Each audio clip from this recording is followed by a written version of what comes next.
विधानसभा में स्थगन प्रस्ताव पर पक्ष और विपक्ष में हुए घमासान के बाद मुख्यमंत्री शिवराज सिंह चौहान ने विपक्ष के रवैये पर निराशा जताई है।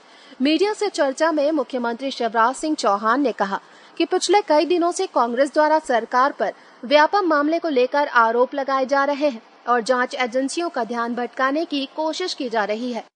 कांग्रेस लगातार सदन में इस विषय पर चर्चा करती रही है, लेकिन आज जब सदन में चर्चा को मंजूरी मिली तो विपक्ष रणछोड़ दास बन गया और चर्चा से बचने की कोशिश करने लगा। सीएम ने कहा कि सत्य सभी के सामने आना चाहिए। कांग्रेस नियम और कानून का हवाला देकर पाखंड कर रही है। सारी सच्चाई जनता के सामने आना चाहिए।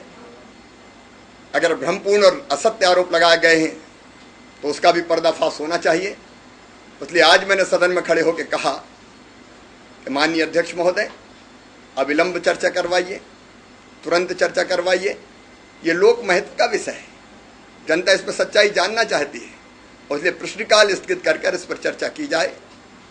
लेकिन मुझे आश्चर्य हुआ, मैं तो ये मान रहा था कि प्रसन्न होंगे नेता प्रतिपक्ष और कांग्रेस के मित्र कि स्थगन पर चर्चा हो रही है व्यापम में, लेकिन जैसे ही हमने चर्चा का प्रस्ताव रखा कांग्रेस रणछोड़दास बन गई।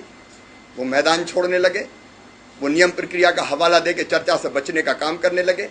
इसका सीधा अर्थ ये है कि कांग्रेस की चर्चा में रुचि नहीं थी, कांग्रेस केवल पाखंड करना चाहती थी। हमने तो कहा कि काल करे सो आज कर, आज करे सो अब, अभी चर्चा करें।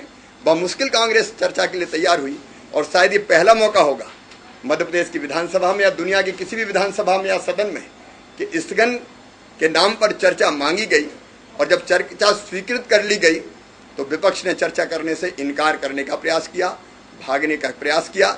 इससे कांग्रेस का पाखंड उजागर होता है। Bureau report, TMS TV news, Bhopal.